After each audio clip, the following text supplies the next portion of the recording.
All right, cool. So we are sitting here with Andy Chambers. Andy, can you tell everybody where you're from and what shop you work at? I'm from North Carolina, and I tattoo at Commonwealth Tattoo Gallery for now. Where is that located? In Norfolk, Virginia. When did you start there? Because that's a relatively new shop. Yeah, relatively new. Jason called me, told me he was moving home, and I said I wanted to be a part of it, and now we're here. How did you get connected with Jason Lawyer? Lawyer, yeah. We met at conventions and stuff, and I went down to his place to tattoo him, and I was really impressed by the shop, and like everybody was cool. It was a cool little place. The shop's in the same town that they filmed The Walking Dead, so it's like a cool little thing just to be there, just to see it. The Governor's Town. Works at the shop along you and Jason? P Loud and Gonzo. It goes by Gonzo Tattoo Artist. We just call him Gonz. Just you four? Yeah, it's just us four. I thought there was a lot more people there. Well, I went from 18-person shop at Studio Evolve with Tanane and everybody to this place, you know. That has to be quite a change because you're more so interpersonally connected with everybody else. Yeah, and you know, it's one big room instead of everybody being separated into smaller booths, so I feel like you get more effect that way. I want to be affected by people, and I want to affect people, you know. You attended the Launchpad Digital Seminar that Russ Abbott put on back in June or July? Yep, Gonzo and I went up there. How did you like it, and how important do you think seminars are becoming in the tattoo industry? I know they're doing one this weekend at Richmond, and Explore has been happening everywhere, and Russ did his. There are more and more conferences popping up. How important do you think they're becoming? I think they're pretty important, although, well, maybe they're more important now that they're changing. I've sat through a lot of seminars. Honestly, I haven't got much from a lot of them, although I hear Explorer is amazing. I hear like so many good things about Explorer, and I had a great experience with Launchpad. I'm trying to get into the digital shit. I still draw everything to size on paper. When I draw a sleeve, I measure everything. I draw everything to be exact. So I'm trying to transfer that to the digital stuff now. But the seminar stuff, man, like, you have such a wide range of people who are taking the seminars. So certain people are going to understand certain aspects of what you're talking about, and others, it's going to be way over their head. So how do you balance that? Because people who are like really amazing tattooers, a lot of those people aren't taking these seminars. And sometimes you have to be at a certain level to understand what these people are even talking about. So is that really that beneficial? You know, that someone's just telling you their process. And I feel like certain things get left out. Like the more important things. Or just explaining something in multiple ways so that people can really understand it, because one person might understand it one way, another person will understand it if you say it different. I've gotten more out of an artist talk at an art museum with a sculptor than I did from any tattoo seminar I've sat through. And it cost me $5.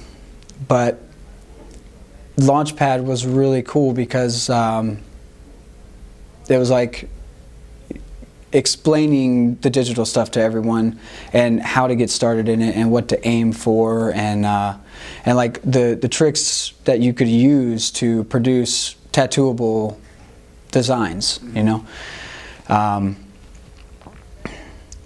Explorer has so many great tattooers presenting that I feel like that's better than just a regular seminar, because then you're getting different aspects of tattooing, different styles. You know, this person goes for one-shot tattoos, this person does full sleeves. You get different ideas on layout and design and how to make things dynamic, and I feel like that's what people need. They need you to explain the whole gambit, not just a process that one person uses to do these flowers or some shit like that. So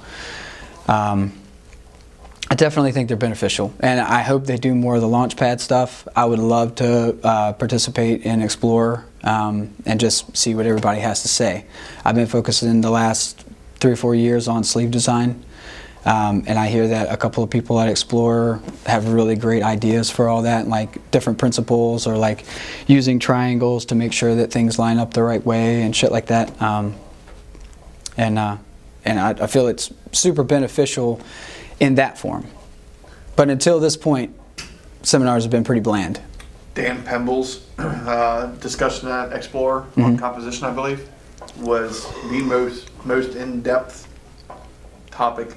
And I mean, his presentation was so well thought out and laid out. He's, including video. From a non-tattoo artist, Explorer provides a lot of value to artists that are attending, and you get an opportunity to being there to get a portfolio review from somebody who might be more similar to your style, compared to going to a conference with one artist or a seminar with one artist. You know what I mean? Like, right. You could take a seminar from Guy Atchison, who's an amazing artist.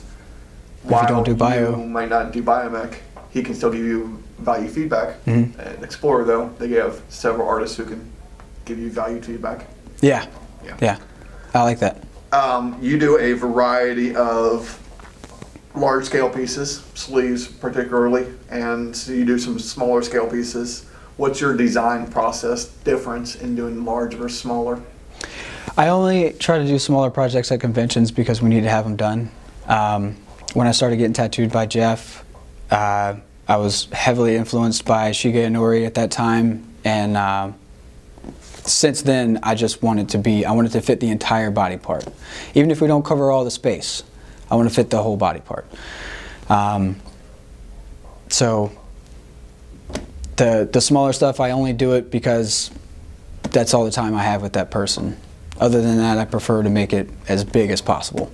And I also think it's important that whatever I design, the perspective within the drawing is the same as the vantage point of the viewer. So the way you look at a person's arm, even if you're looking at yourself in a mirror, you kind of view it from a similar angle. So I want the drawing to be from that angle so that it fits the angles of the body, angles of the arm. It makes sense when you look at it, makes it more believable even if it's not realistic or whatever.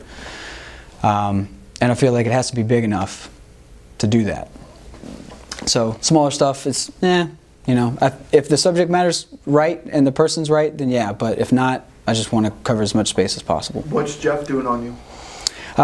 We started with a portrait of my grandfather, which was like 8 or 9 years ago maybe. It was right when he had that Tattoo Artist magazine coverage with Shige, and I was flying over there reading the article that said he didn't want to do portraits anymore, and so he knocked that out for me, which was really, really impressive, the way he freehanded a lot of that frame and stuff. And then, so this is a woman, a Muka chick, with some skulls and shit on the inside, and then I have a big dragon face on my back. That's, I'd say, heavily influenced by Philip Liu and Shige Inori. We always talked about influence when he would tattoo me. So that just kind of happened. It's massive. The dragon's claws are this long. I mean, getting tattooed by somebody influential as Jeff, how do you take an experience like that to tie it into your tattoo career to push yourself farther? It's been the driving force for me ever since. I knew nothing at all before I started getting tattooed by Jeff. And now everything I do is based on the things that he and I have talked about, my experiences with him, why he does what he does. Trying to make a design that is exceptional, and it's still going to be timeless, and it's going to have all the qualities that I like about good tattoos, not necessarily a specific style. That's one thing that I've heard quite a bit about people like Russ and Jeff, their willingness to talk to tattoo, their willingness to give advice to tattoo artists. With large scale pieces, this is how you should design it, this is what you should be focusing on. And it's awesome to see that willingness to help out in the tattoo community. Yeah. You do a little bit of traveling. I know we're at the Richmond convention, and I know you do other conventions. What are some of your other favorite conventions to attend? Hawaii is definitely one of my favorite. It's paradise, so I mean, that's Hawaii, so why wouldn't you like to go to Hawaii? But St. Louis was awesome, man. Tattoo the Lou. Yes, it was. Tattoo the Lou was great. It was a blast. Yeah. LT did an excellent job. It was such a good vibe. So that's, I'd say Hawaii and St. Louis are definitely two of my favorites, but the ones that I really, really want to go to, I haven't been to yet. I want to do King of Tattoo in Taiwan, or the huge one in Shanghai and stuff like that. I'm super influenced by a lot of those people like Kang Long and Shige and. You know, LT took over the one in November too. Word. Yeah. Cool. So there's a tattoo show in November also. That was I think the old school tattoo show Okay. in St. Louis. Awesome. And I think he got somehow put in charge of it too, which is awesome because he did an excellent job of the one in May. Yeah. Awesome. Yeah. So this is a question that we ask a lot of tattoo artists. If you had an ability to change one thing about the tattoo industry, positive or negative, what would it be? One thing to change. That's a tough one, man.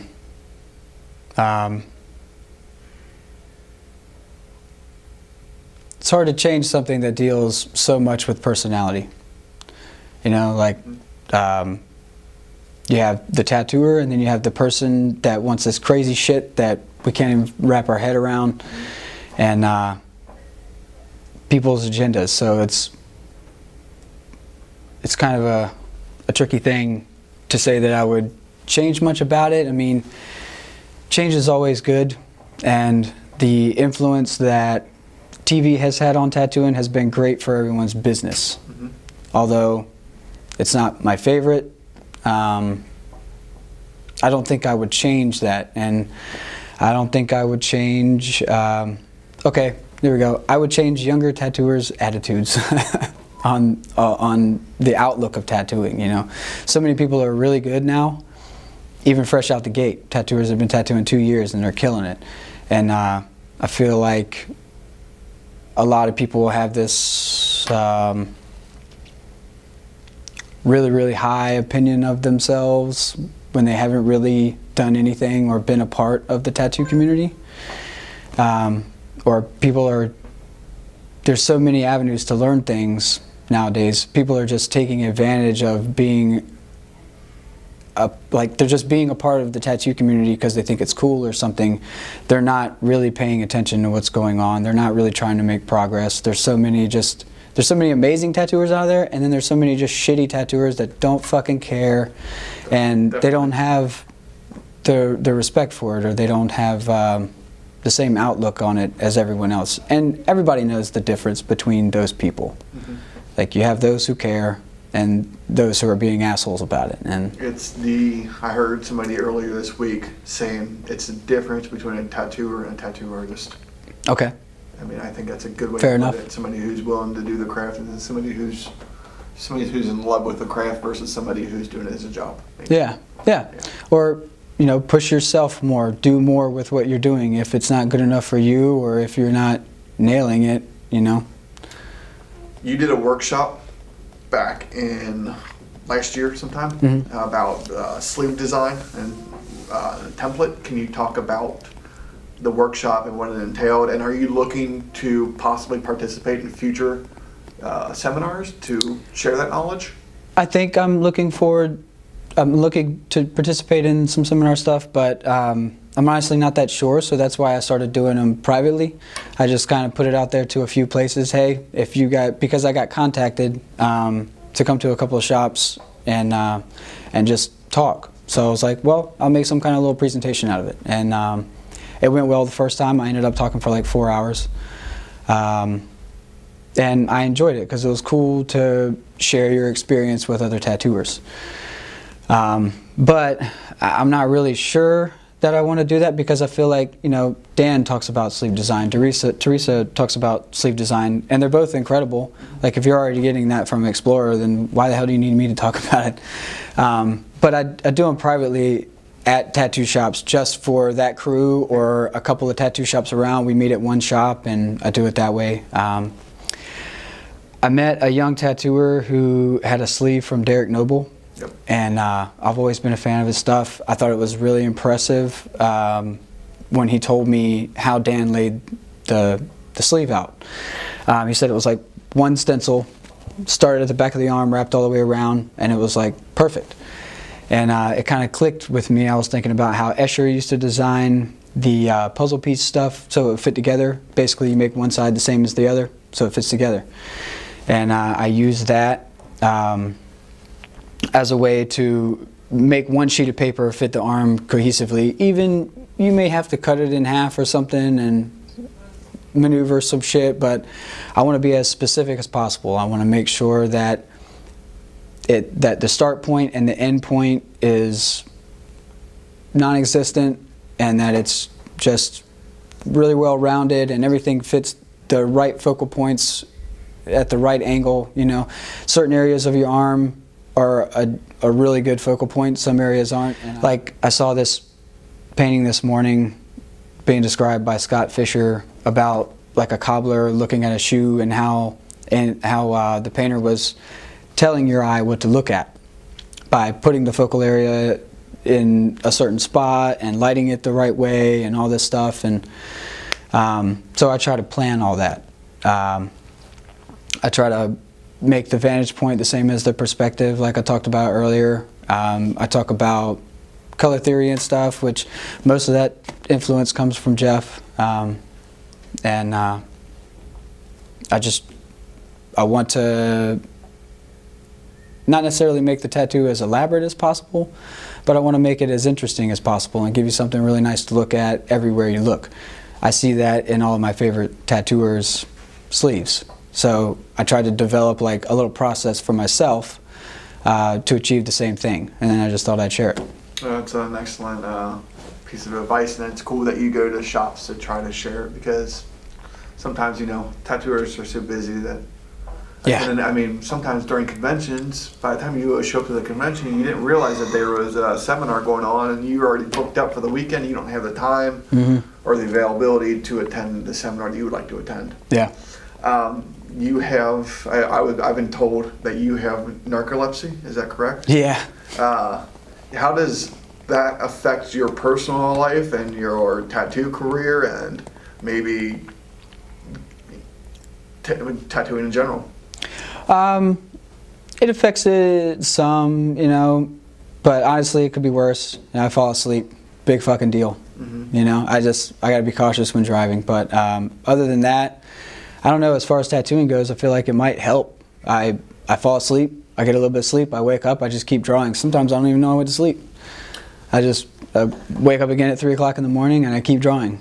I like to spend at least 5 to 8 hours on every design. I might draw it 5 times, 5 different ways before I reach a finished product, so I like to take all my time designing it and trying to come up with different ideas before then. So I feel like the narcolepsy might even be helpful with that, other than staying tired all the time. That kind of sucks, and you get like periods where you can't really shake it. So I just sit down and pass out for a minute. That's interesting. Yeah. I didn't know that you experienced those issues, and you know, it sucks to hear that, but Yeah. it seems like you deal pretty well with it. Do you have any future plans for the end of 2018, early 2019? I'd like to travel more, not really to conventions, but to see the people that influence me, that I want to be affected by, draw with them, paint with them, tattoo with them, and get more out of it. You know, when I travel to a convention, you're just tattooing the entire fucking time, and then you leave. Yeah.